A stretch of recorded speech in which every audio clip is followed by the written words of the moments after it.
끊임없이 무너졌습니다. 과연 보수 재건은 가능할까요?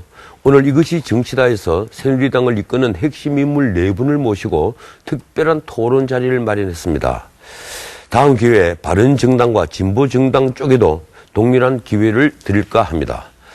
정우택 새누리당 원내대표, 김문수 새누리당 비상대책위원회 위원, 그리고 이인재 전 새누리당 최고위원, 원유철 새누리당 의원과 보수재건 가능한가 특집을 시작하겠습니다. 어서 오십시오. 네, 반갑습니다.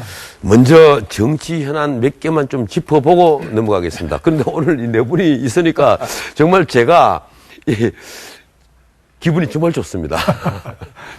지금 우리 보수가 정말 궁지에 몰린 것 같고 샤이 보수가 너무 많고 보수라고 말씀하시는 시민들 숫자가 불과 10% 초반대여서 정말 대단히 민망한 건데 오늘 그래도 이 4분이 오시니까 오늘부터 보수가 좀 재건될 수 있을 것 같아서 기분이 좋습니다.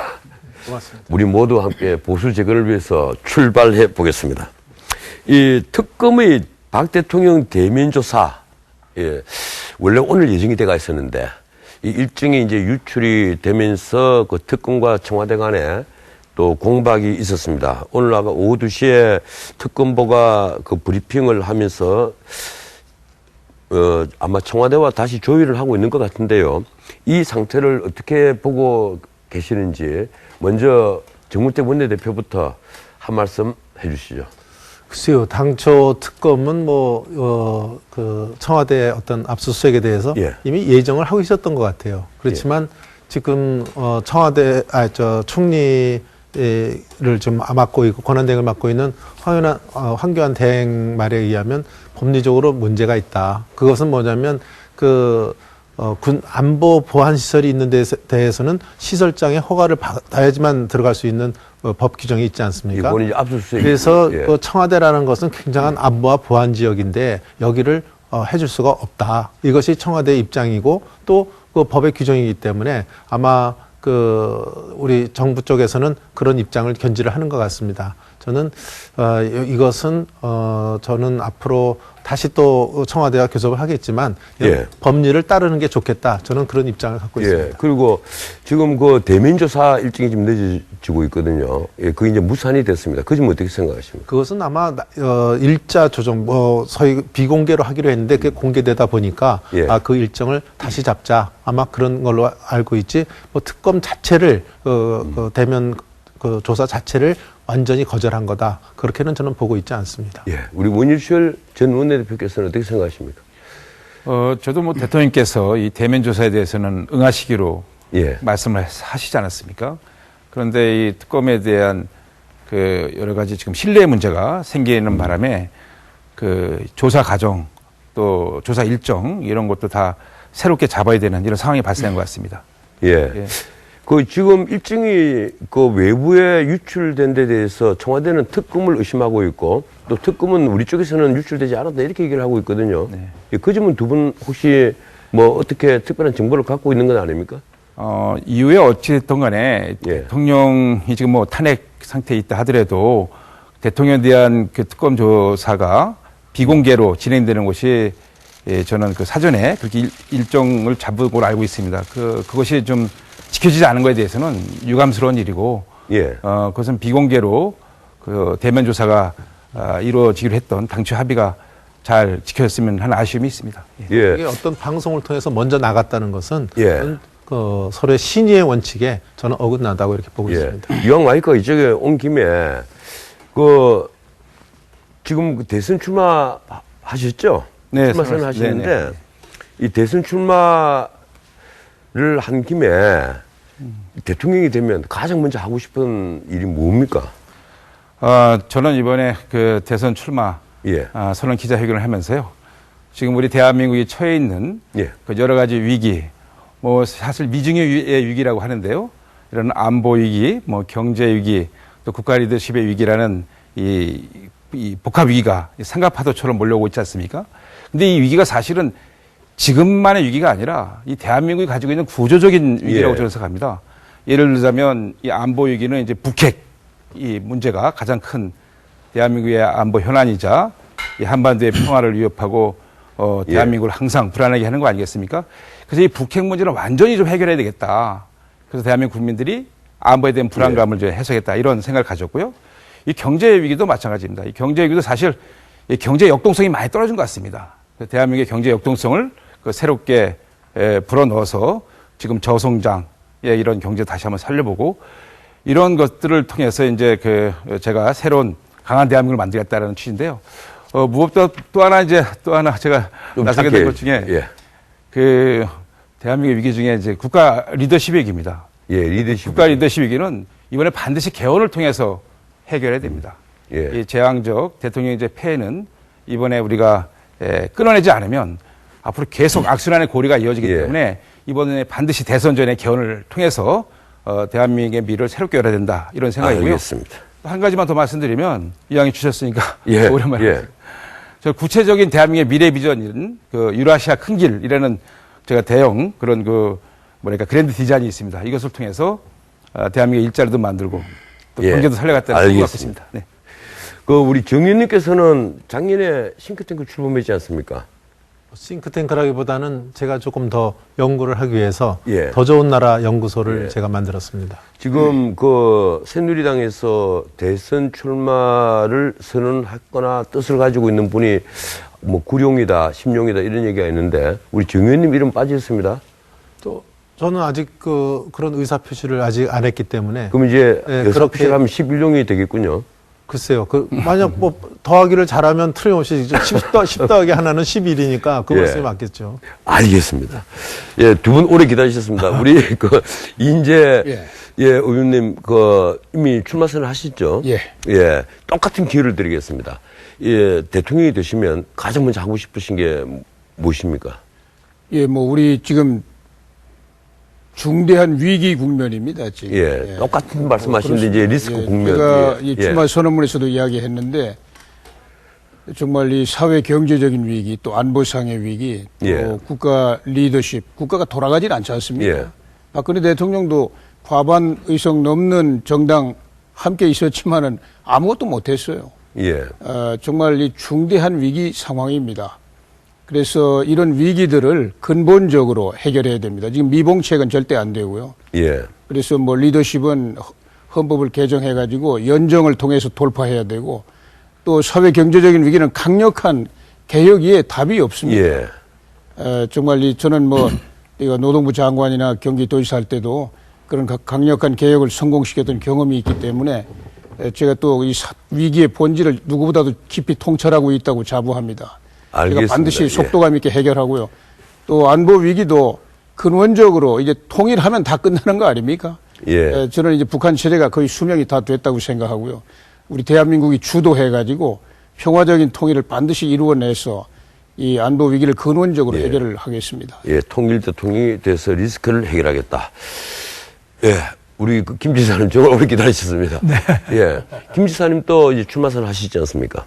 안 했습니다. 아직 안 했습니까? 그런데 대부분 다 대선주자인 줄 다 알고 있는데 만약에 대통령 되시면 가장 하고 싶은 일이 뭡니까?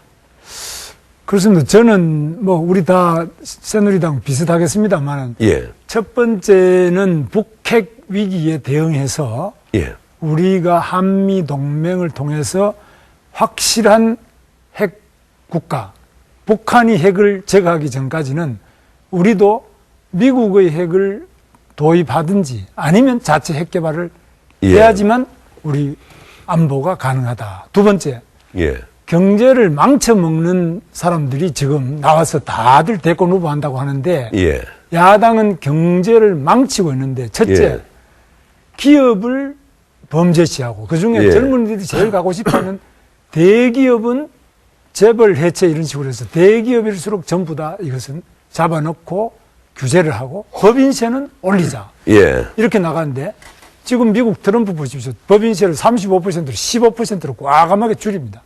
마찬가지로 우리나라도 기업이 투자하고 싶은 조건을 만들어줘야 됩니다. 법인세도 낮추고 땅값도 특별히 미국은 공짜로 주지만 우리도 저렴하게 할 수 있는 제가 광범한 국가 소유의 땅 이런 부분들을 많이 있습니다. 그런 것들을 주고 또 이 만성적이고 고질적인 노조 그중에서 특히 귀족, 급진 노조 이런 것들을 정리를 해서 혁신을 하고 그래서 정말 외국의 기업들까지도 들어오고 국내 기업이 외국에 나갈 필요 없이 그렇게 하겠습니다. 예. 오늘 뭐 전부 다 중진들이시니까 제가 좀 짧게 해주신 말씀을 못 드리겠습니다. 한번 마이크가 가니까 더 길게 말씀을 하셔서 먼저 OX 문제 한 3개만 하겠습니다. 앞에 OX가 표시된 파넬이 있는데요. 먼저 첫 번째 문제입니다. 박 대통령 대면조사 해야 한다, 하지 않아도 된다. OX로 표시를 해 주시기 바랍니다. 들으십시오.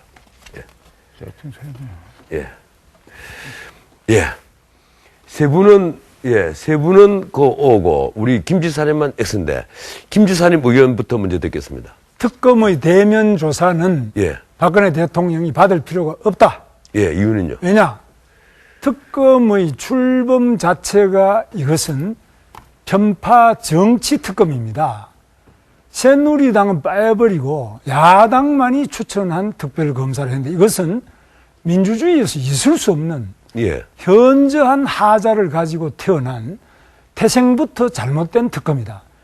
아니나 다를까 해보니까 완전히 편파적으로 하고 있습니다. 이게 뭐 물론 어느 정도 공표를 하고 돼 있다 그러지만은 확정되지 않은 것든지 여러 가지 의혹을 계속 부풀려서 보도를 나날이 함으로써 이 전국을 완전히 허구와 또 완전히 이게 편파적인 상태로 끌고 왔습니다.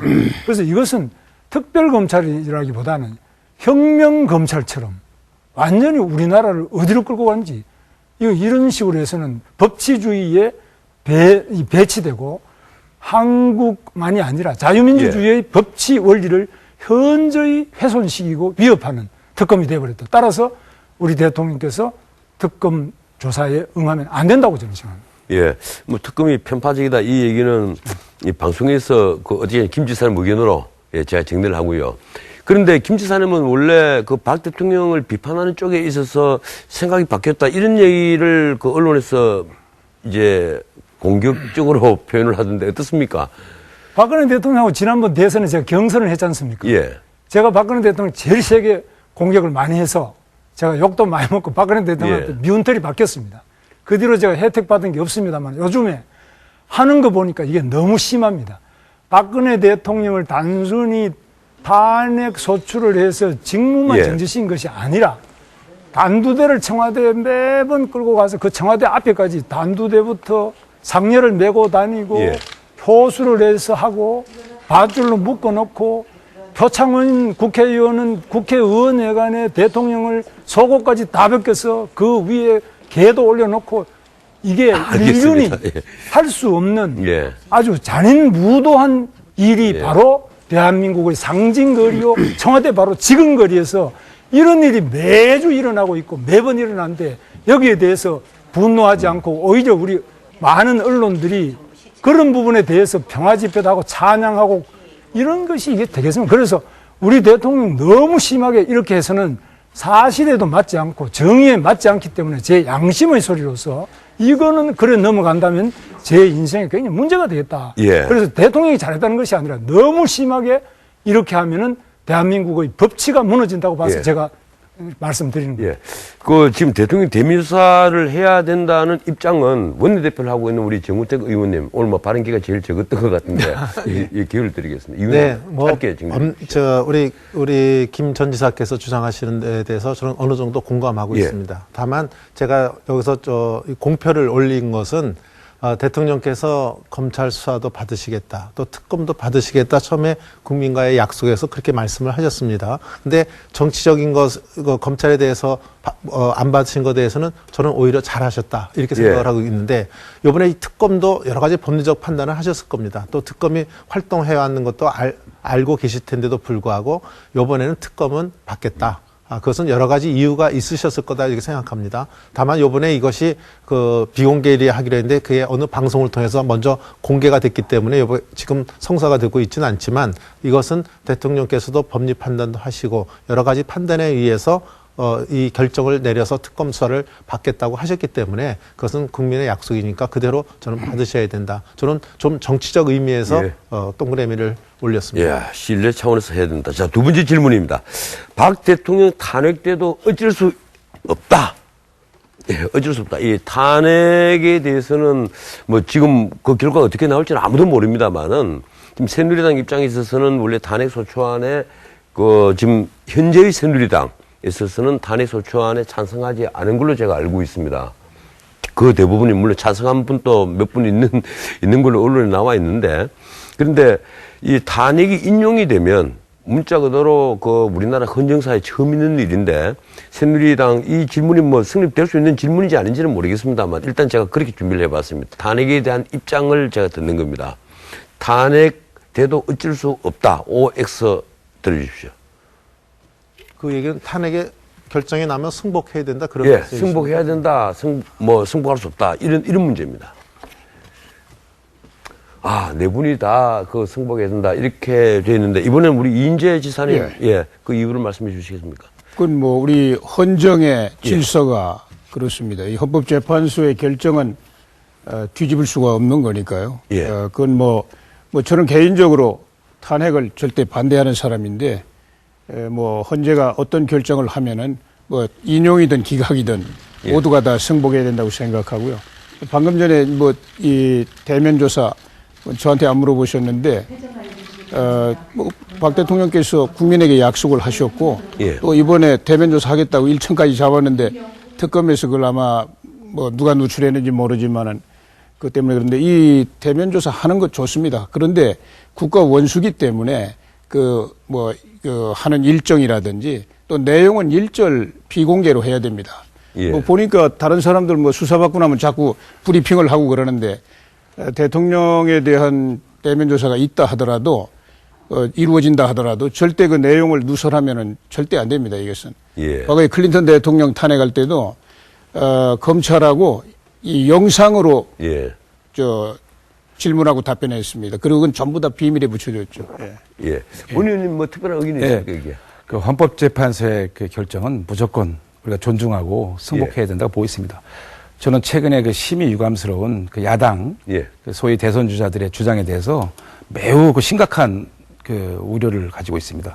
그 문재인 전 대표나 이재명 전 시장이 뭐 촛불을 더 높이 들어서 그 하루빨리 이 탄핵을 결정해야 된다.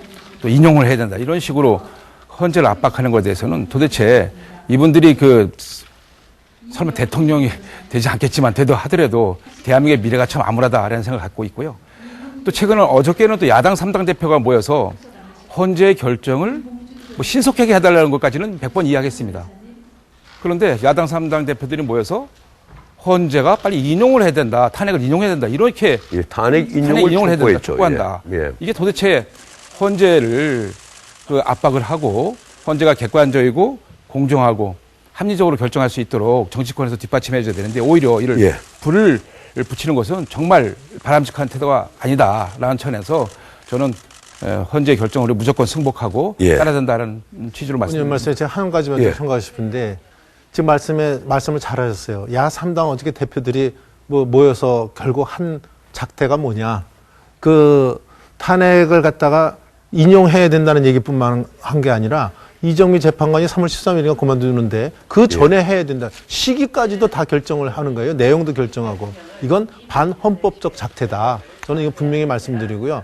이 강도가 어저께 굉장히 강했기 때문에 이것은 심하게 말하면 협박이다. 이렇게까지 저는 말씀드리고 싶습니다. 알겠습니다. 다음 질문입니다. 이 박 대통령의 그 탈당, 이 문제를 놓고 이 새누리당이 오래 전부터 사실 뭐 내용이라면 내용을 아는 셈입니다. 이 윤리위원회가 7분이었을 때 6분이 탈당 권유를 한다 이 얘기가 있으니까 또 당시 최고위원회에서 윤리위원 8명을 갑자기 보강을 했고 그래서 원래 윤리위원들이 다 이제 사퇴를 했고 그리고 지금은 이제 임명진 비대위원장이 탈당 문제는 이제 더 이상 논의하지 않겠다. 그리고 헌재 재판 결과를 보고하겠다. 이 얘기입니다. 근데 최근에 또 그 대통령께서 자진해서 탈당했으면 한다. 이런 얘기가 새누리당에서 흘러나오고 또 지도부에서는 그걸 또 부인을 하고 이러는데 일단 질문을 이렇게 드리겠습니다. 박 대통령 자진 탈당해야 한다? 탈당 아니다? 이 OX로 표시를 좀 해 주십시오. 네 분이 전부 다 자진 탈당을 해서는 안 된다. 이 얘기군요. 누가 먼저, 김 지사님이 이번에 말씀하시겠습니까? 그 이유를요? 예, 박근혜 대통령이 본인이 뭐 탈당하는 거는 할 수 없지만 해야 된다. 이런 이야기를 한다든지 우리 당에서도 지금 지난번에 윤리위원회에서 더 이상 징계 조치를 더 스톱시킨 이유는 대통령이 지금 현재 탄핵 소추까지 받아가 직무가 정지되어 있는 상태인데 특검이 또 여러 가지 수사를 하고 이렇게 하고 있는데 여기에 당에서 다시 또 탈당을 해라 또 징계를 한다 이렇게 하는 것은 헌법재판소의 재판에도 영향을 미치고 검찰의 수사에도 영향을 미치고 여러 가지 면에서 많은 그 국가 리더십에 심대한 악영향을 미칠 수 있다고 보고 있습니다. 예. 원내대표로서 지난번부터 쭉 내려온 내용 문제 그리고 우리 시민들이 보기에는요. 물론 새누리당이 반성을 하고 이번에 반성 투어를 한다고 하지만 그렇더라도 이번에 박 대통령이 그리고 박 대통령 주변에 어떤 권력농단, 이 권력의 사유와 이런 걸 살펴보면서 박 대통령과의 거리를 두는 것이 보수 재건에 도움이 되지 않겠느냐 이런 의견도 많습니다. 이 점은 어떻게 생각하십니까? 글쎄요, 이 문제는 이제 탄핵에 맡겼기 때문에, 그러니까 우리가 국회에서 탄핵 결정할 때까지는 국회에서 여러 정치적 논란이 있을 수 있습니다. 그렇지만 국회에서 탄핵돼서 이제 헌법재판소에 절차가 가 있는 거 아니겠습니까? 이제는 헌법재판소가 결정을 내릴 때까지는 저는 정치적 영향력 있는 사람이라든지 또는 어떤 압박을 넣는다든지 이런 행태는 벌어지면 안 된다. 헌법 재판관들이 합법적으로 또 법과 양심에 따라서 재판을 할 수 있는 이 여건을 마련해 주는 것이 저는 훌륭한 민주 의식이라고 저는 보고 있고요. 그런 점에서 지금 대통령에 대해서 사실은 탈당이라는 것도 어떤 의미에서 하나의 당 차원에서의 징계 절차인데 이 탄핵이라는 게 그거보다 훨씬 큰 탄핵이라는 게 징계 절차가 밟아지고 있는데 여기에서 구태여 지금 탈당 문제를 거론해서 움직이는 것은 저는 타당치 않다. 적어도 탄핵의 결정이 만약에 가부간의 결정이 되면 그거는 대통령께서 가부간의 결정을 스스로 하시는 것이 제일 합리적이지 않나 이렇게 생각합니다. 알겠습니다. 예, 지금까지 이 현안을 정리를 하고 다음에 위기의 보수 진단 하도록 하겠습니다.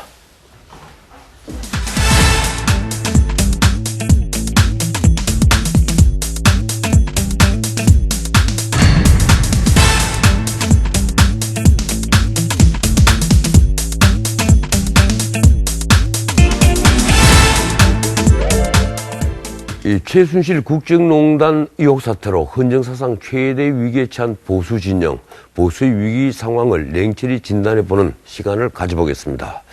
우선 어제 새누리당의 새로운 당명이 사실상 결정됐습니다. 자유한국당, 약칭 한국당으로 5년 만에 당명을 바꾸기로 했는데 시민들은 어떻게 볼까? 우리 이루라 기자가 광장에 나가서 시민들의 의견을 모아봤습니다. 이루라 기자. 네, 박근혜 대통령이 비대위원장 시절 선택했던 이름 새누리당이 5년 만에 사라집니다. 시민들은 어떻게 보고 있을까요? 함께 보시죠.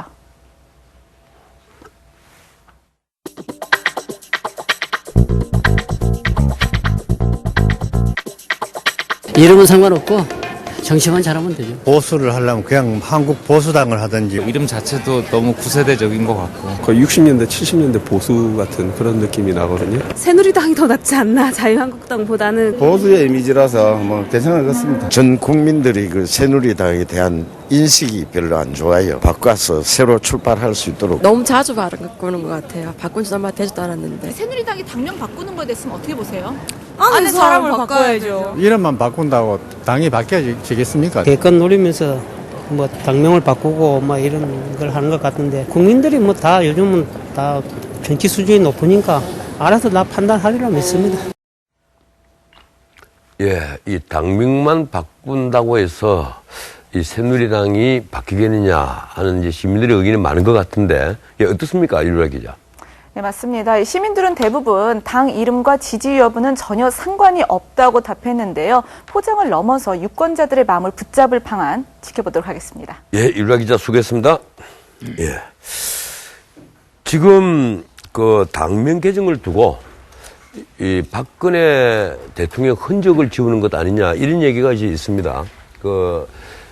뭐 다 아시겠지만 새누리당이라는 당명 자체가 박근혜 대통령이 주도를 했던 과거의 비상대책위원회에서 홍보 전문가들이 만들어낸 당명인데 그 당시에도 논란을 많이 빚었거든요. 한나라당이 이 새누리당으로 바뀌니까 사실 국민들이 깜짝 놀랐죠. 근데 이번에 자유한국당으로 사실상 이념을 표시하는 정당명으로 돌아가는데도 우리 지금 시민들은 시큰둥합니다. 지금 보면요. 이 당명을 그래서 박근혜 대통령 흔적 지우는 것으로 이해를 하고 있는 시민들이 오늘 보니까 유난히 많더라고요. 우선 순서대로 짧게 의견을 좀 듣겠습니다. 우리 김 지사님. 저는 뭐 기본적으로 당명 바꾸는 거 반대해서 제가 민주자유당 때 처음 들어왔는데요. 예. 그걸 또 신한국당으로 바꿀 때 저는 반대했고, 그걸 또 한나라당 바꿀 때도 저는 이거 왜 바꾸냐.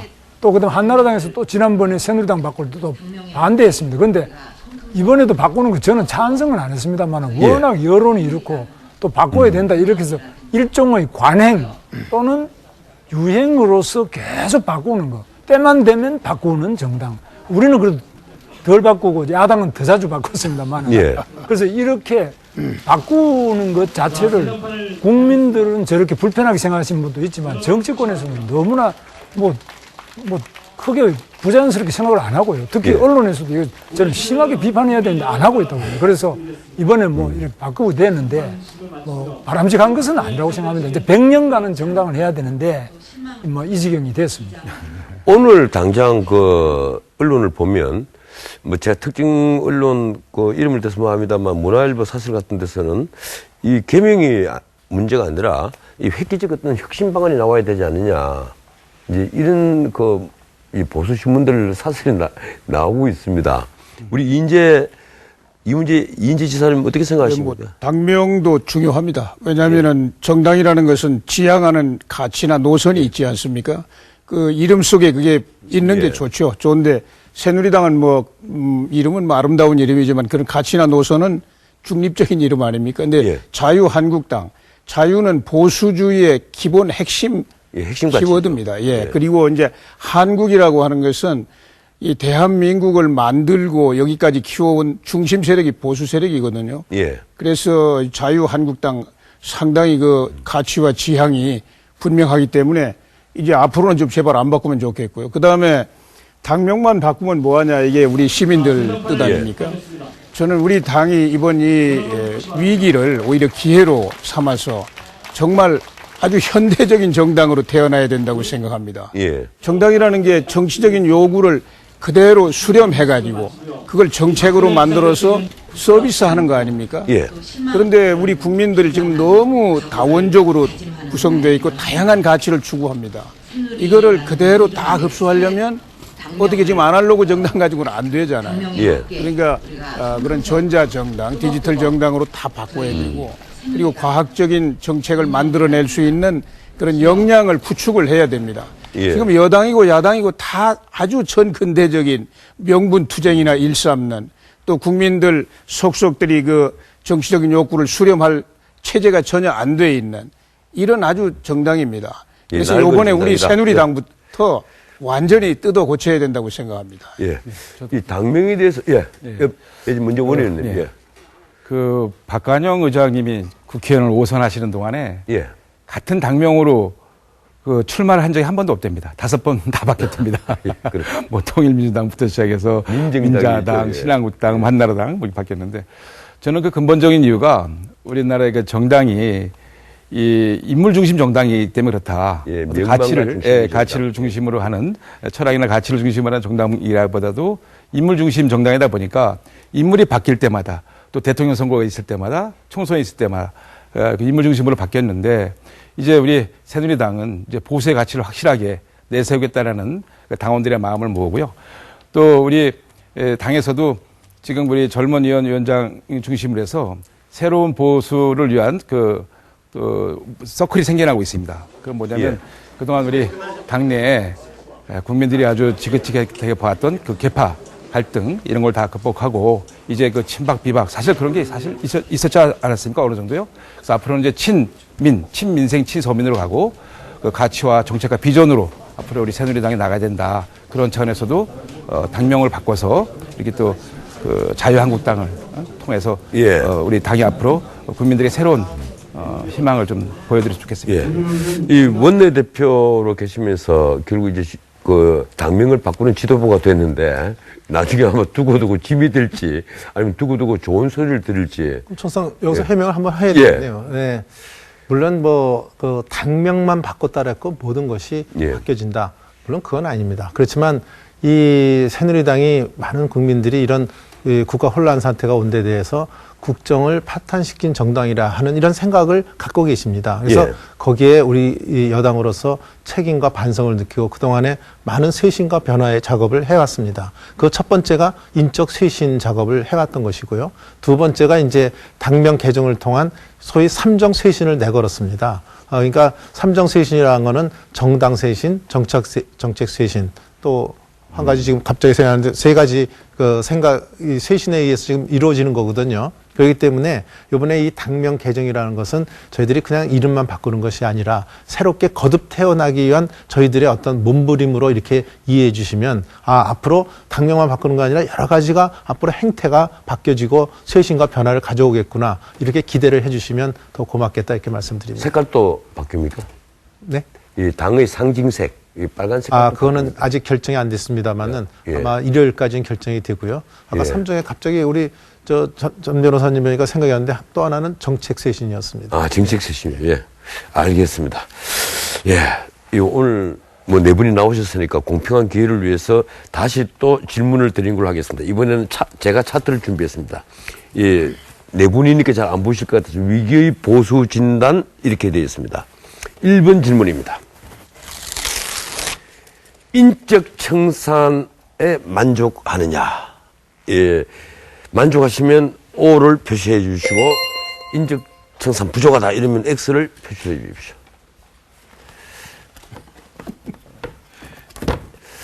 제가 이게 중진 네 분 모셔놓고 이 OX 하자고 하는 것 자체가 우리 이인재 지사님만 O, 그리고 나머지 세 분은 X인데 먼저 인적 청산 충분하다고 말씀하시는 이인재 지사님 말씀부터 듣겠습니다. 저는 기본적으로 인적 청산이라는 걸 좋게 생각하지 않습니다.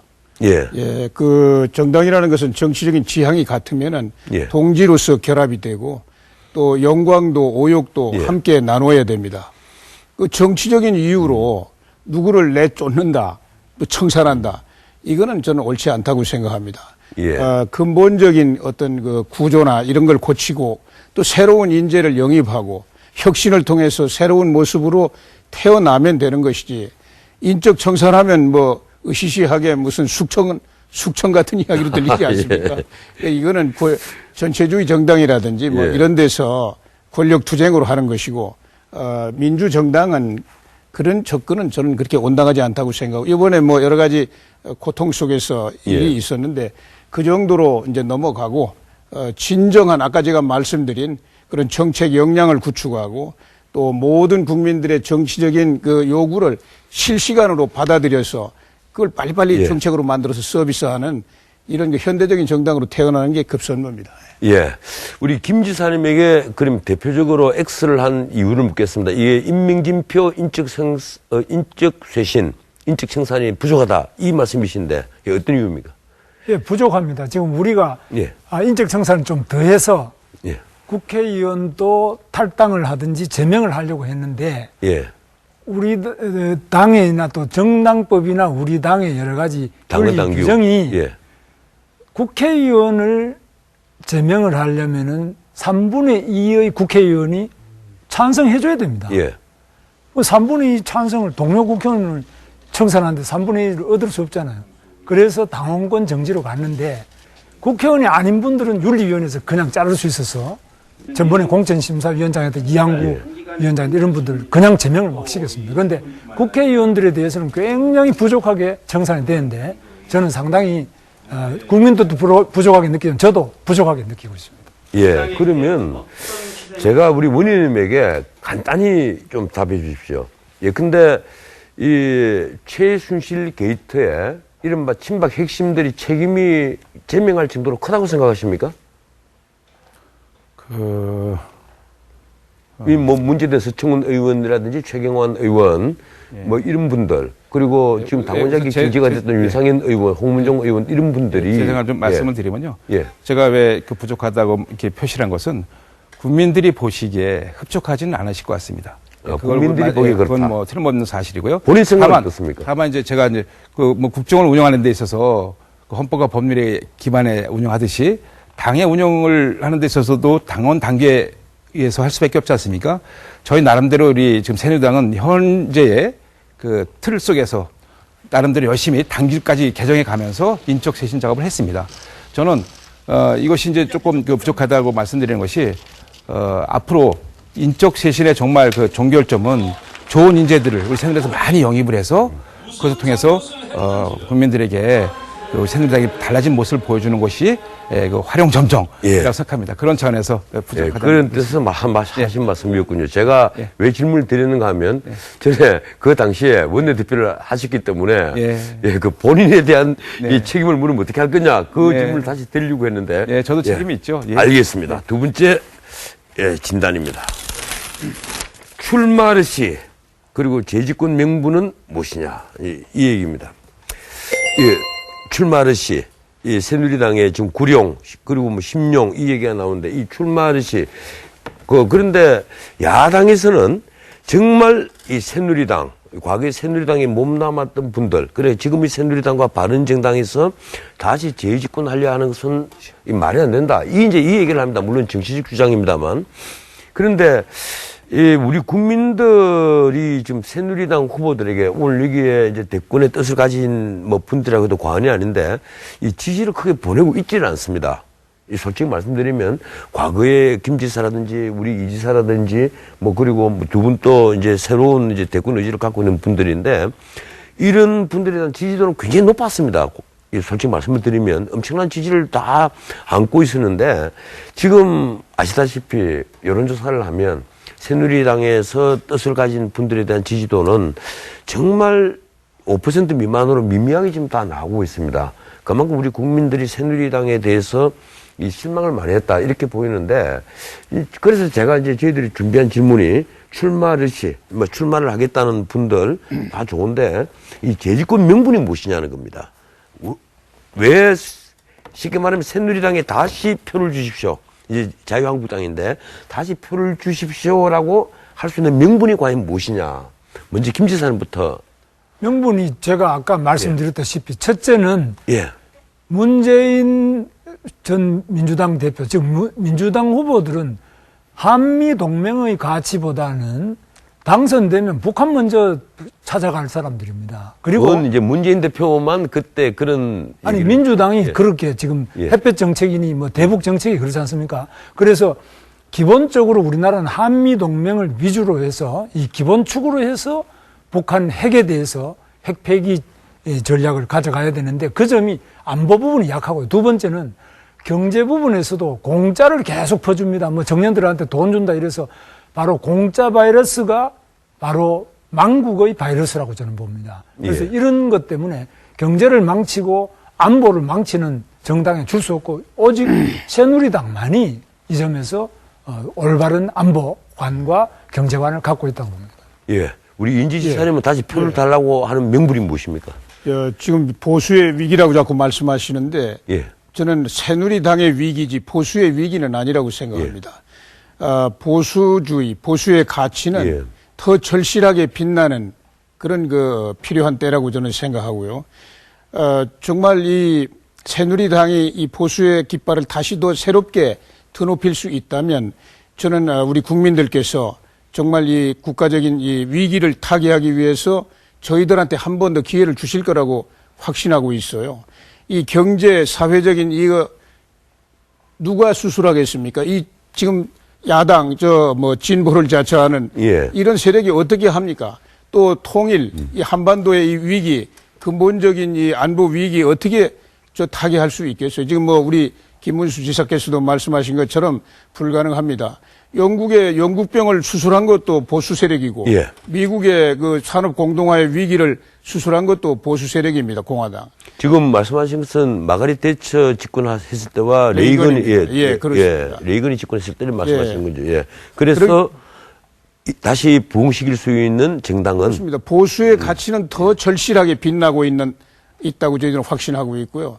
그래서 그런 내부 혁신을 통해서 다시 신임을 얻을 수 있다고 생각합니다. 예. 지금 이제 두 분이 말씀을 들으면 마치 우리 지금 시청자들 그런 얘기 할 겁니다. 정말 지금 새누리당 위치를 좀 잘 모르고 있는 것 아니냐. 또 이런 말씀을 하실 시청자들이 많이 있다고 생각하는데 먼저 원 의원님 말씀을 듣고 우리 원내대표 말씀을 듣겠습니다. 예. 지금 우리 새누리당의 처지가 매우 공공한 건 사실입니다. 아직까지도 이 탄핵 심판이 진행되고 있고 대통령께서 우리 당의 소속이시고 매우 입장이 어려운 건 사실이지만 그래도 이 대한민국이 위기일 때마다 기회로 만들어온 그런 정치 세력이 저는 우리 새누리당에 있다고 보고 있습니다. 우리 대한민국이 그 유엔에 가입한 193개국 중에서 면적으로 따지면 108위 정도 됩니다. 이 작은 나라가 그 세계 역사상 유례가 없이 산업화 민주화를 이뤄내고 가장 빠른 속도로요.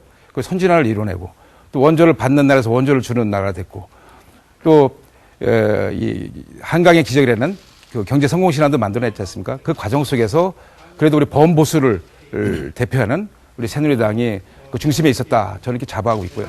또 남북한 체제 경쟁에서도 우리가 대한민국이 벌써 압도적으로 북한의 모든 부분에 있어서 제압하고 있고 경제력 규모도 벌써 40배 이상 앞서가고 있지 않습니까?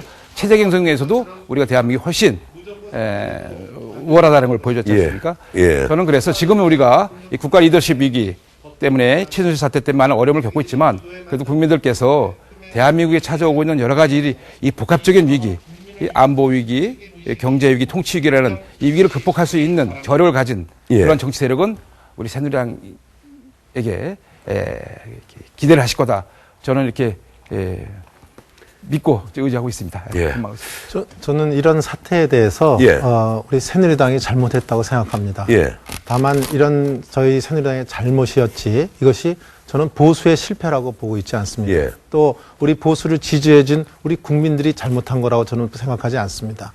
그렇기 때문에 저희 사람이 살다 보면 잘못할 수도 있고 실수할 수도 있다고 봅니다. 그렇지만 그 잘못한 것을 진정으로 반성하고 새로운 기회를 한 번 더 주십사 할 때 그걸 다 용서해 주는 게 우리의 인간 사회라고 저는 보고 있습니다. 그래서 저희들이 그동안 반성과 또 잘못했다는 말씀을 또 진정한 저희들의 그 잘못을 느끼고 있고 하기 때문에 그럼에도 불구하고 한 번 더 기회를 주십사 이런 의미가 하나 있고요. 두 번째는 요 다음 정권이 과연 그 소위 안보 무능 정권으로 갈 것이냐 또는 안보와 경제를 제대로 챙기는 유능 정권을 국민들이 택해 주실 거냐 그 선택의 문제에서 봤을 때 저희들로서는 지금 사드 배치 문제라든지 또 포퓰리즘 공약으로 일관하고 있는 타당의 어떤 유력 후보보다는 저희들이 그래도 안보 문제로 봤을 때는 그래도 새누리당이 잘못은 했지만 새누리당이 더 믿음직스럽다. 또 앞으로 민생이나 경제를 챙길 때도 좀 더 잘못은 했지만 새누리당에 기회를 줄 필요가 있겠다. 이런 의미에서 저희들이 유능 정권으로 거듭 태어나기 위해서 몸부림치고 있다. 이렇게 말씀을 드립니다. 여기서 네 분에게 좀 곤혹스러운 질문을 하나 드리겠습니다. 지금 새누리당의 구룡, 심룡 이런 얘기들이 나오는데 이 언론에서는 지금 현재 황교안 권한대행에 대해서 출마할 것이다, 안 할 것이다. 오히려 그 구룡들의 움직임도 뭐 다 그대로 보도를 하면서도 이 점을 더 크게 좀 다루고 있습니다. 황교안 권한대행 이러면 또 새누리당 후보로 다들 알고 있고 임민긴 비대위원장도 그렇게 말씀하신 바가 있고요. 네 분이 황교안 권한대행 출마해야 한다 이러면 O를 해주시고 출마해서는 안 된다 이러면 X로 표시를 해주십시오. 저 앞에 노예가 있습니다. 대단한 좀 망설인 것 같아요. 질문이 굉장히 어려워요. 할 수 있다 없다 이렇게 되는데 출마할 수 있다, 출마 안 할 거다 이렇게 물어보시면 좋은데. 좋습니다. 그럼 그렇게 바꾸겠습니다. 출마해도 된다 안 된다. 출마해도 된다. 출마하면 안 된다. 이런 식으로 하겠습니다. 출마해도 된다 안 된다. 출마해도 된다면 O로 해주십시오. 질문이 한결 쉬워졌습니다. 저는 가치 중립입니다. 가치 중립입니까? 알겠습니다. 제가 답변할 문제가 아닌 것 같아요. 알겠습니다. 먼저 그러면 가치 중립이라는 것은 이건 답변할 문제가 아니다. 본인의 그 자유고 법이 허용한다. 그러면 본인이 선택할 문제다. 이제 이 말씀이시죠? 알겠습니다. 그럼 김 지사는 출마하면 안 된다고 하는 이유는 뭡니까? 저는 뭐 물론 가치 중립이죠. 본인이 뭐 하는데 막을 그런 법적인 권한은 없습니다. 나중에 그 공직 사퇴 시한만 지키면 됩니다. 그러나 지금 대통령께서 직무가 정지가 돼가지고 권한 대행을 하고 있지 않습니까? 예. 그럼 국가는 위기에 빠져 있는데 대통령 권한 대행이 지금 출마한다고 다니고 출마한다고 나오면은 나라는 어떻게 하냐. 그래서 지금은 황교안 권한 대행은 국가 전체를 혼자 짊어지고 또 국민을 짊어지고 계시는 그런 막중한 책임이기 때문에 후보자가 되는 보다는 현재의 이 막중한 책임을 제대로 하는 것이 바로 좋은 일이다 이렇게 생각하고 있습니다. 예. 현재 그런데 이 가장 최근에 나온 여론조사 이제 그 정확히 말씀드리면 리얼미터 여론조사인데요. 이 문재인 그 전 민주당 대표가 33.2% 그리고 황교안 이 권한대행이 15.9%로 2위로 치솟았습니다. 그래서 예컨대 새누리당 후보로 황교안 후보가 그 가능하다면 지금까지의 분위기와는 달리 문자 그대로 잘만 하면 양강구도 혹은 삼강구도로 갈 수도 있다. 이제 이런 평가가 나오고 있거든요. 예, 어떻습니까? 그래서 이 황교안 총리가 만약에 등판한다면 예컨대 우리 원 의원님에게는 손해 아닙니까? 손해 아닙니다. 예. 우리 당에 기본적으로 경쟁력이 높아지기 때문에 우리 당의 후보가 누가 되든 간에 대선에서 승리할 수 있는 길이 더 빨라진다 저는 보고 있기 때문에 우리 황 권한대행이 여러 가지 법적인 문제가 해소가 되면 전 출마를 해도 된다. 또 우리 당에 와서 경쟁했으면 좋겠다라는 생각을 가지고 있습니다. 지금 황 대행의 그 출마 여부와 관련돼서는 대통령 탄핵이 인용되느냐 기각되느냐에 따라서 달라질 수가 있지 않습니까? 예. 그거는 만약에 안 된다는 것은 인용을 전제로 하지 않습니까, 지금? 예. 그런데 저는 그런 전제를 옳지 않다고 보고 있습니다. 모든 가능성이 열려있다고 보고 다만 지금 황 대행께서 대통령 권한대행을 하기 때문에 이 민생 문제, 예를 들어 구제역 문제, 지금 뭐 얼마 전에 끝난 AI 문제 이런 민생 문제에 대해서 집중을 하고 정말 안보 문제에서도 국민들이 든든하게 이렇게 보낼 수 있도록 철저하게 살피고 이렇게 역할을 충실히 하면 나중에 그것이 다 본인한테도 도움이 되고 또 우리 당에 왔을 때는 우리 새누리당에도 도움이 된다 이렇게 보고 있습니다. 예. 따라서 저는 이 새누리당의 경쟁력 차원에서 경쟁 제고 차원에서 황 대행이 잘 일을 마무리하고 기회가 되면 법적으로 문제가 안 될 경우에는 같이 함께 경쟁했으면 좋겠다라는 생각을 가지고 있습니다. 예. 우리 그 지도부에 있는 그 정무택 원내대표로서는 사실은 그 뭐 외부인사든 혹은 당내 인사든 간에 이 많은 지지를 받는 분이 이 대선 주자로 새누리당에서 우뚝 서면 설수록 아주 기분이 좋으실 텐데 그런 의미에서 하신 겁니까? 네, 그렇습니다. 저는 우리 그걸 정치용어로 하면 흥행이라고 그러는데 흥행이 잘 될수록 저희 소위 붐이 일어나고 많은 국민들도 관심을 갖고 또 좋은 후보를 뽑을 수 있다고 저는 그렇게 생각을 합니다. 다만 지금 이 질문에서 말씀하신 거는 우리 모든 국민은 누구나 그 대통령에 출마할 수 있다.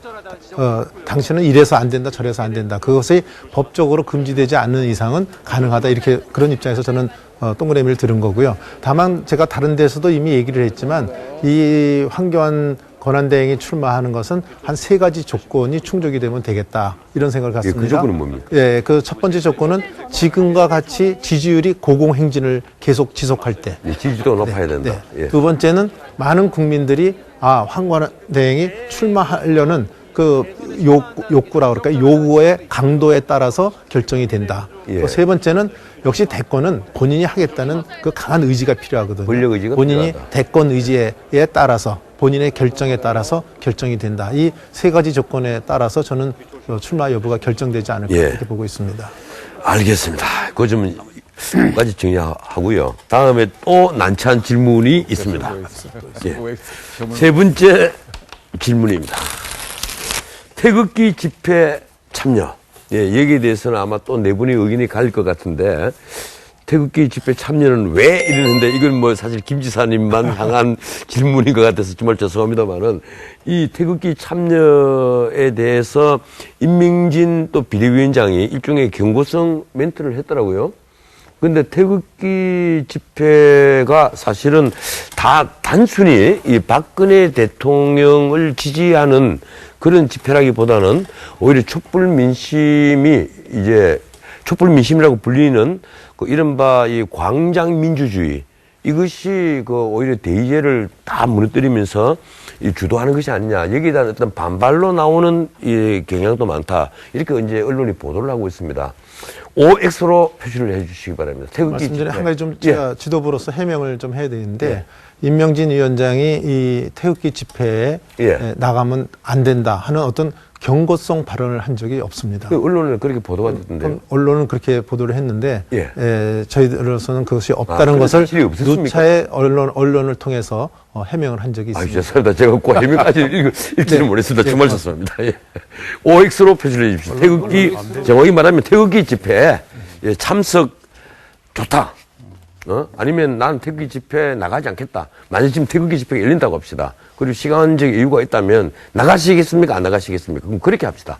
그게 더 좋을 것 같군요. 다른 얘기 좀.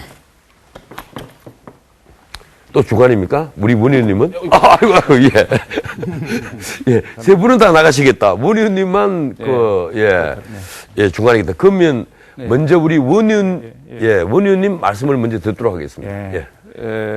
저는 그 주말마다 벌어지는 이 촛불 집회, 태극기 집회 보면서 상당히 걱정을 많이 하고 있습니다.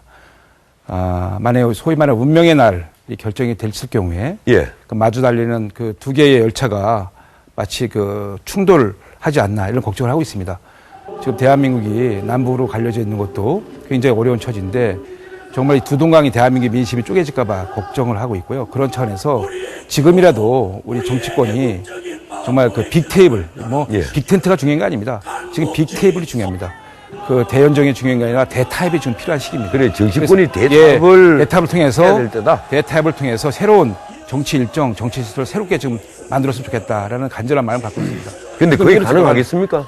그럼 이걸 정치라는 것이 계속 노력하고 그런 가능성을 가지고 노력을 해야지 이걸 그냥 뻔히 그 대규모의 그 참사가 예상되는 그런 걸 보고서 아무것도 노력 안 한다면 국회의 존재 이유가 뭐고 정치의 역할과 기능이 뭐겠습니까? 한번 노력해보자는 겁니다. 다시 한번. 예전에 우리 당이 당론으로 4월 퇴진 6월 선거를 한 적이 있지 않습니까? 대통령께서도 수용하시겠다고 하고요. 그런 차원에서도 우리가 정치권에서 다시 한번 여야가 당대표가 모여서 대정치협상회의를 통해서 국민들에게 이제 주말을 국민들에게 가정으로 돌려보내고 우리가 헌법재판소의 심판 결정을 지켜보면서 정치권에서 새로운 합의가 필요하다. 솔직히 10여일을 거쳐 대선하는데 몇 개월 더 대통령하고 안 하고 중요한 게 뭐가 있겠습니까? 대한민국의 미래가 달린 문제인데 그래서 그거를 좀 조정을 해서 우리가 마지막으로 대타협, 대한민국의 미래를 위한 정치권의 대타협을 한번 해볼 필요가 있다. 저는 이렇게 강력히 주장합니다.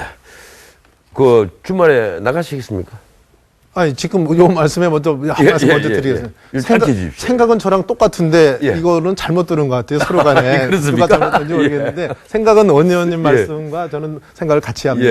근데 저는 원래 왜 이런 생각을 했냐면 저는 이게 탄핵이 벌어지기 전부터 제가 매스컴을 통해서 누차 얘기했습니다. 이 문제는 여야 정치력으로 해결해야 될 문제지 이 사법적 판단이 가는 탄핵으로 몰고 가서는 이 나라가 잘못하면 파국으로 갈 수 있다. 그래서 우리 여야 정치력을 발휘하자. 그래서 최후의 수단으로 탄핵을 가는 것은 마지막 수단이다. 이렇게 저는 이미 정의를 하고 얘기를 했지만 결국 탄핵으로 치달았습니다. 그래서 저는 이 탄핵으로 치달은 것에 대해서 아직도 저도 아쉬움이 남아서 그런 점에서 저는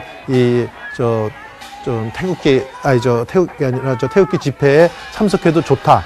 안 좋다. 이거는 좋고 안 좋고는 자율에 맡긴다. 그런 의미에서 저는 선거를 들었습니다. 네. 그렇군요.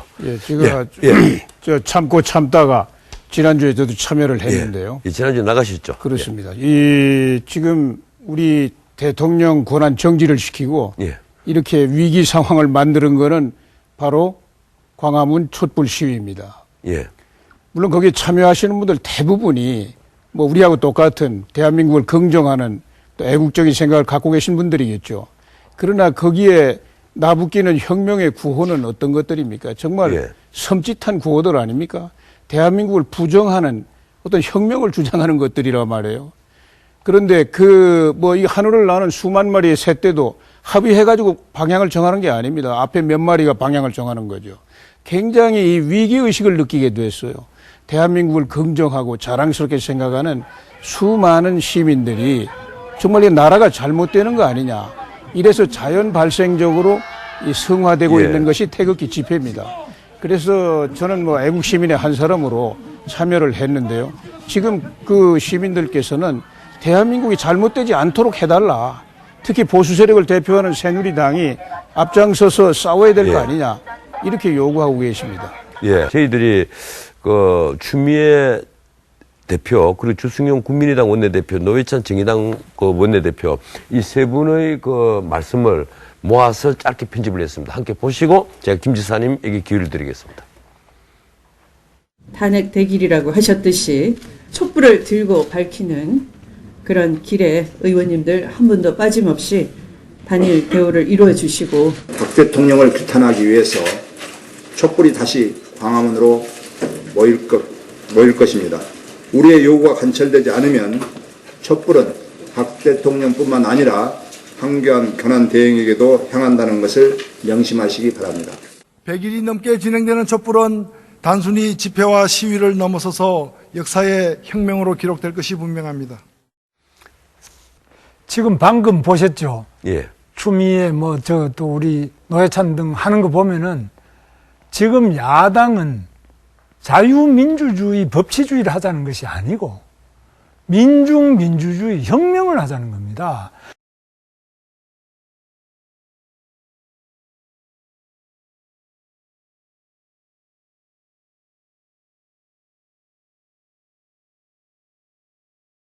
우리는 자유민주주의 법치주의에 대해서 그냥 있는데 바로 태극기를 들고 그 연세가 높고 정말 굉장히 어려운 분들이 전국 방방곡곡에서 모여와서 외치는 절규가 바로 오늘의 태극기 시위입니다. 정말 이 태극기 시위가 아니면 나는 이 나라가 완전히 넘어진다고 보고 왼쪽으로 완전히 넘어진다고 봅니다. 그래서 이것을 바로잡기 위해서 촛불이 있는 한 태극기는 절대 중단할 수 없고 저쪽 야당이 세 개 당이 합쳐가 저렇게 나오는데 새누리당이 이걸 조직적으로 뒷받침을 안 하면 이 나라가 어디로 가겠습니까? 저는 굉장히 위기를. 예, 알겠습니다.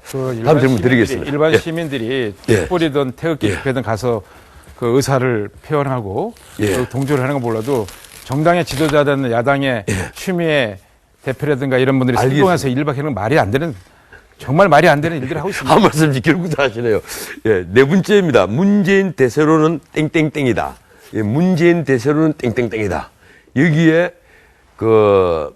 이 말씀을 순서대로 제가 듣도록 하겠습니다. 어느 분이 먼저 말씀하시겠습니까? 문재인 대세로는 예컨대 무엇이다. 이랬을 때 뭘 집어넣는 일종의 제가 먼저 할까요? 예.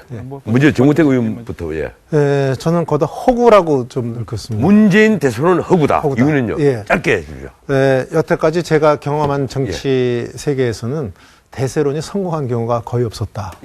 그건 하나의 역사이기 때문에 저는 그렇게 말씀드리고요. 지금의 이것은 앞으로 검증 과정과 여러 가지 변화에 따라서 이 지금 나타난 민심은 잘못하면 말 그대로 허구에 그칠 가능성이 크다. 이게 저의 말뿐만이 아니고 전문가들도 그렇게 얘기하는 분이 많이 있더라고요. 전문가들도 그렇게 얘기하는 분들이 있다. 네, 그렇습니다. 듣기 좋았겠습니다. 예, 어저께 아주 좋은 특강을 들었는데 아주 좋았습니다. 알겠습니다. 우리 원의원님은 뭐라고 하시겠습니까? 문재인 대세로는 거품이다. 거품이다. 거의 똑같은 말씀인 것 같은데요. 거품이 빠질 겁니다. 지금 일시적으로 저희 새누리당이 여러 가지 정치적으로 어려운 입장에 처하다 보니까 상대적으로 그 야당이 높아진 거고요. 역대적으로 쭉 선거의 그 경험을 보면 그 대세로는 다 거품으로 또 빠지게 돼 있습니다.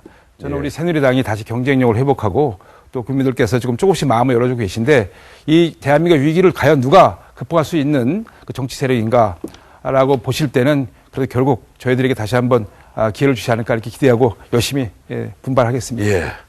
이 허구다, 거품이다. 그리고 이인재 지사님, 문재인 대세로는 땡땡땡이다. 뭐라고 넣으셨습니까? 뭐 똑같습니다. 예, 이제 거품이다 이렇게 생각하는데요. 예, 거품이다. 왜 그러냐면은 뭐 제가 여론조사 전문가는 아니지만은 저분이 지난 대선 때 한 49% 가까이 얻지 않았습니까? 예. 적어도 대세론이라고 하려면 40%는 훨씬 넘어 있어야 됩니다, 지금. 예. 그런데 뭐 30% 초반에서 왔다 갔다 하고 있지 않습니까? 그만큼 한계가 있고, 부정적인 여론이 훨씬 더 강하다는 이야기죠. 그래서 지금 이제 앞으로 판이 이제 정리가 되고 바뀌게 될 겁니다. 각 당에서 후보들이 결정이 되고, 그러면은 이제 정말로 어떤, 가치와 노선 또 어떤 역량, 경험, 이런 걸 가지고 이 위기의 한국을 이끌어갈 수 있겠는가. 이런 관점에서 여론이 새롭게 완전히 형성이 될 겁니다. 예. 그럴 때에는 그분의 대세론이라는 건 아무 의미가 없게 되겠죠. 예. 알겠습니다. 우리 김 지사님은 땡땡땡에다 뭘 저는 요거라고 봅니다. X다. 빨간 불인데 예. 문재인 대세로는 대한민국의 위기, 이 빨간 불을 말하고 있다고 봅니다. 이게 정말 최근에 문재인 붉은 신호등이다 이렇게 그렇습니다. 예. 그리고 이 꽃입니다. 그래서 문재인 지금 대표가 하는 말을 들어보십시오. 아까 말씀하셨다시피 탄핵이 안 되면은 이건 뭐 완전 혁명이 일어나야 되고 북한에 가고 뭐 북한 인권법에 대해서도 이분은 김정일한테 물어보고 결재받고 하는 이런 사람 아닙니까? 이거 지금 이게 어떻게 대세론이 될 수 있느냐? 예. 저는 정말 이거 큰 심각한 위기라고 봅니다. 연대는 바른정당, 국민의당 어느 쪽과 연대를 할 수 있을 것이냐? 만약 연대를 한다면 이 질문입니다. 앞으로 정치적 연대를 한다면 이번 대선에서 말이죠. 바른정당과 연대가 가능하다 아니면 국민의당과 연대가 가능하다. 먼저 얘기할까요? 예. 먼저 말씀해 주시죠. 얼마 전에 그 바른정당의 그 유승민 의원께서 그 우리 새누리당과 후보 단일화 말씀하셨어요. 예. 저는 그 먼저 유감을 유감을 표명하고 싶습니다. 조금만 짧게. 왜냐하면 그 우리 새누리당이 그 균열되기 전에 탈당하기 전에 정말 간곡히 호소했습니다. 우리 여기 정우택 원내대표 계십니다만 저희가 이 새누리당의 균열은 보수의 균열이고 특히 내년 대선을 앞두고 우리 쪼개지는 건 절대 안 된다. 그래서 우리가 이 당내에서 남아서 혁신하고 같이 노력을 하자. 그렇게 호소했습니다.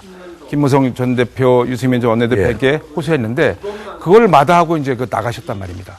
그리고 이제 와서 다시 또 단일화하자는 것에 대해서 굉장히 개인적으로 유감입니다. 그럼에도 불구하고 저는 그래도 큰 틀에서 우리가 바른정당과 또 후보 단일화를 위한 통합 전당대회라든가 뭐 그런 걸 논의해 볼 수 있다고 저는 보고 있고요. 그걸 한 다음에 저 개인적으로 국민의당까지 포함해서 개헌을 매개로 해서 더 나가야 된다. 알겠습니다. 개헌을 통해서 또 더 큰 대통합, 그러니까 범보수 대통합 시간이 부족해서 할수 있도록 하면 좋겠다는 생각을 가지고 있습니다. 거기까지만 듣겠습니다. 저는 바른정당, 국민의당 다 연대가 가능하다 이렇게 봅니다. 왜냐하면 한마디로 쉽게 말하면 뭐 바른정당은 새누리당이 큰 집이라면 거의 뭐 작은 집이니까요. 뭐 얘기할 필요가 없는 거고요. 또 국민의당과는 어떻게 연계되냐? 제 생각에는 아마 개헌이 고리가 될 거다 이렇게 생각합니다. 개헌을 고리로 국민의당과도 연대가 가능하다. 지금 그 더불어민주당의 뭐 문재인 전 대표 같은 경우에는 소위 반개헌을 하겠다는 거 아닙니까? 개헌 반대 세력이라고 저는 표현을 하고 있는데 아마 개헌 세력과 반개헌 세력의 대결로 갔을 경우에 연대가 가능하다 이렇게 봅니다. 우리 인재 지사님. 보수 세력의 대결집은 아마 필연적인 추세가 될 겁니다. 지금 이 야당으로 정권이 넘어가는 것에 대해서 우리 지금 걱정하고 계신 국민들께서 보수 세력이 결집하라고 이렇게 강력히 요구하실 거고요. 그래서 뭐 바른정당은 솔직히 뭐 다른 게 뭐가 있습니까? 탄핵을 앞장서서 찬성한 사람들이 그분들 아닙니까? 그래서 그런 차이점 이걸 극복을 할 수 있다고 생각해요. 그래서 이제 단일 대우로 갈 가능성이 높고요. 뭐 국민의당은 아직은 시기상조인 것 같아요. 이제 대선이 돼가지고 이제 저희들이 집권하게 되면은 헌법 개정해가지고 질서 있게 연정의 파트너는 충분히 될 수 있고 또 돼야 된다고 생각합니다. 김 지사님 의견은 어떻습니까? 저도 뭐 바른당이나 국민의당은 물론이고 그야말로 지금 좌파 정권이 들어서는 것을 막을 수 있는 그런 보수 중도 애국 세력은 모두 합쳐야 된다. 그래서 각 정당만이 아니라 바깥에 있는 태극기 세력이든지 애국 세력이 모두 합쳐서 이 나라를 위기의 그 낭떠러져서 건져내야 된다. 이렇게 보고 있습니다. 예. 제가 이제 그 준비 안 된 질문입니다만 사실 이 질문을 드리기 위해서 제가 조금 답변들을 독촉을 했는데 이 개헌을 고리로 아까 연대 얘기를 했지 않습니까? 사실은 이제 개헌이라는 얘기는 불쑥 또 솟아나왔다가 또 깔아앉았다 또 불쑥 솟아나왔다 깔아앉았다 이러는데 지금 만약에 정계 개편이 일어난다면 다시 개헌을 고리로 정계 개편이 일어날 것이다. 이런 관측이 사실은 많습니다. 그런데 그 개헌 또 여러 얘기들이 있거든요. 개헌을 하고 그리고 대선을 치러야 된다. 이 얘기가 있고 아니다. 근데 이번 국회의원 임기까지만 다음 대통령이 집권을 하도록 하고 과도기적 정부를 가지고 다음 대통령이 개헌을 어떤 식으로 개헌을 하는 것을 공약으로 내걸고 그리고 대선을 치르면 된다. 이제 이런 얘기들이 있습니다. 그래서 여기에 대해서 각자 의견을 한 40초씩만 듣도록 하겠습니다. 먼저 어느 분이 먼저 하시겠습니까? 예, 원유철 의원. 저는 2단계 개헌론을 주장하고 있습니다. 예. 대선 후에 개헌한다는 것은 우리가 경험적으로 사실상 어렵다는 것은 다 알고 있는 얘기고요. 대선 전에 반드시 개헌을 해야 되는데 대선 전에는 일단 합의하기 쉬운 이 권력 구조, 이 정부 형태만 먼저 합의하는 겁니다. 이번에 대선 전에 이 권력 구조를 중심한 통치 구조, 정부 형태만 개헌을 하고요. 내년에 지방선거 있지 않습니까? 내년 6월 지방선거에서 나머지 부분, 뭐 통일 문제, 지방자치제 문제 여러 가지 앞으로 필요한 우리들이 그 담아야 될 그런 모든 사항을 담아서 그때 내년 지방선거 때 개헌을 해나가면 충분히 가능하다. 사실 국민적인 요구가 상당하지 않습니까? 이 개헌의 필요성에 대해서 정치권의 결단만 남았습니다. 결단 다 쉽습니다. 2단계로 나눠서 단계적으로 개헌하면 아주 개헌이 가능성이 높다. 알겠습니다. 본인이 지금 원하는 통치 구조는 어떤 겁니까? 저는 분권형 정부 형태입니다. 분권형 정부 때 뭐 정확히 얘기하면 이원 집정부제. 저는 사실 개인적으로는 4년 중임 정부 통영제에다가 총리의 권한을 대폭 주는 그런 정부 형태를 우리 정우택 원내대표님. 글쎄요. 저희 지금 조금 2단계 개헌을 말씀하셔서 좀 제가 당혹스러운데 우리 당의 당론은 대선 전 개헌입니다. 대선 전 개헌을 하고 대선 치러야 그렇습니다. 그러니까 지금 그 정부 형태만 뭐 하는데 사실 정부 형태 결정하는 게 제일 어렵습니다. 근데 나머지 기본권 문제라든지 환경권 문제라든지 조금 보완하는 것은 이미 다 조문화가 돼 있어요. 그리고 또 어느 형태를 정하느냐에 따라서 버튼만 누르면 될 수 있을 정도로 조문화가 다 지금 이미 정리가 다 돼 있습니다. 기본권 문제 굉장히 복잡합니다. 그래서 여야 간에 어떤 정치적 합의만 봐지면 이것은 대선 전 개헌이 얼마든지 가능하다 이렇게 보고 있고요. 이 대선 전에 개헌이 안 됐을 경우에는 이 새로 된 대통령이 결코 총리도 하나 임명할 수 없는 여소야대에 아무것도 할 수 없는 대통령이 된다. 이런 문제가 있어서 이번에 대선 전 개헌을 해야 된다. 이것이 저희 당론이기도 하고 제가 알기로는 그 국회에서 지금 개헌 특위가 작동이 되고 있는데 개헌 특위에서도 지금 어저께인가요? 발표한 바에 의하면 대선 전 개헌으로 이미 정리를 해서 가고 있다. 이렇게 말씀을 드리겠습니다. 분권형 그 통치구조로 분권형 대통령제입니다. 분권형 대통령제 통치구조로 되어 있다고. 대선 전 개헌이 최선의 방법입니다. 그러나 더 민주당만 반대해도 개헌은 안 되지 않습니까? 그렇죠. 그래서 이제 제가 대통령이 되면은 6개월 이내에 충분히 개헌할 수 있습니다. 그때 되면 뭐 야당도 장애물이 없게 돼요. 왜냐하면은 그 대통령의 권력을 내정은 상당 부분 의회로 이동시켜주고 또 대통령의 임기도 한 3년으로 단축하기 때문에 어떤 야당이 반대하겠습니까? 그래서 왜 이 개헌을 하지 않으면 안 되느냐? 지금 한 발짝도 국정이 돌아갈 수가 없어요. 연정 안 하면은 아무것도 할 수 없지 않습니까? 근데 연정이 가능하려면 최소한 내정은 내각제로 갈 수밖에 없어요. 그래야만 연정이 가능하고 그래야 국가 리더십이 돌아가게 되어 있습니다. 그래서 저는 최선은 개헌하고 선거하는 거지만 안 될 때에는 차기 대통령이 최단 시간 내에 개헌을 마무리해야 됩니다. 마지막으로 김 지사님. 저는 국회의원의 특권을 내려놓는 입법 절차를 마친 다음에 개헌을 해야 된다고 봅니다. 지금 모든 분권형 개헌은 대통령 권한을 줄여서 국회의원들 권한을 늘리는 겁니다. 물론 지방 분권도 있고 여러 가지 있지만 핵심은 대통령 권한을 줄여서 국회의원 권한을 늘리는데 지금 국민들은 국회를 불신하고 국회의원 특권을 내려놔야 된다고 봅니다. 대통령보다 국회의원한테 불신이 더 많습니다. 따라서 국회의원 특권을 내려놓는 과감한 국회 혁신 작업을 하지 않으면 분권형 개헌은 안 될 것이고 저도 개인적으로 반대합니다. 그럼 그 의회 독재를 막기 위해서 국회의 특권 이걸 내려놓는다면 어떤 일을 해야 됩니까? 뭐 국회뿐만 개정하면 되는 겁니까? 어떻습니까? 헌법에 나와 있는 것도 물론 국회 관련된 그렇지만 그 외에도 국회의원 특권을 내려놓는 거는 우선에 뭐 국회의원 불체포 특권 이런 건 헌법하고 관련이 있고요. 나머지 국회의원에 관련된 여러 가지 뭐 무노동 무임금이라든지 또 보좌관 수라든지 이런 국회의원 수라든지 이런 여러 가지 면에서 국회 개혁이 이미 과제가 많이 나와 있습니다. 그걸 먼저 선행하고 분권형을 하면 상당히 설득력이 있을 겁니다. 이제 마지막 질문 드릴 텐데 이건 제가 답은 듣지 않도록 하겠습니다. 왜 그런가 하면 답 들으면 또 피곤할 것 같았어요. 이번 탄핵재판소 3월 13일 전에 결론이 나올 거다 아니면 3월 13일 이후에 결론이 나올 거다. 그걸 할까요? 아니면 인용된다 기각된다 이걸로 할까요? OX 한번 더 할까요? 우선 3월 13일 전에 나올 것이다. 3월 13일 이후에 나올 것이다. OX 우리 점을 치기는 맙시다. 얘기를 뭐 하시죠. 각자 입장을 조금씩 이야기하는 건 좋지만. 그러면 그러니까 짧게 30초씩 한 15초씩만 드리겠습니다. 아니 뭐 질문을 다시 한번 해주셔야 될 것 같습니다. 아니 지금 시간이 거의 다 됐기 때문에 한 분씩만 제가 얘기를 드리겠습니다. 저는 문 의원님 헌법재판소 15초만 해주시죠. 헌법재판소의 결정이 어떤 결정이 나든 간에 정치권에서 그 얘기는 했고요. 기각될 것 같아요, 인용될 것 같아요. 기각될까 인용될 것 같아요. 알겠습니다. 답변을 말씀드립니다. 제가 답변할게요. 저는 헌법재판관들이 우리 헌정의 발전, 장래를 위해서 기각해 줄 걸로 생각합니다. 알겠습니다. 이 의견이 새누리당 의견이라고 제가 알겠습니다. 제가 답변을 못 했는데, 저는 일단 헌법재판소의 그 재판관 추가로 임명해서 구성에 대해서 정상화해야 된다.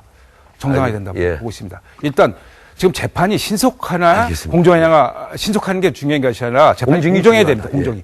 공정하기 위해서라도 지금 헌법재판소의 비정상을 정상화시켜야 됩니다. 그 토대 위에서 이 결정이 돼야지 국민들이 모두가 수용한다는 생각을 갖고 있기 때문에 그것부터 먼저 좀 선결적으로 처리해야 된다 보고 있습니다. 신속함보다 공정성이 생명이라는 것은 이 자리에서도 한 두 번 얘기를 했습니다. 오늘 네 분 모시니까 정말 시간이 부족합니다.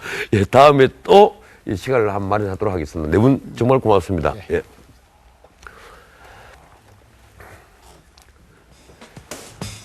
정치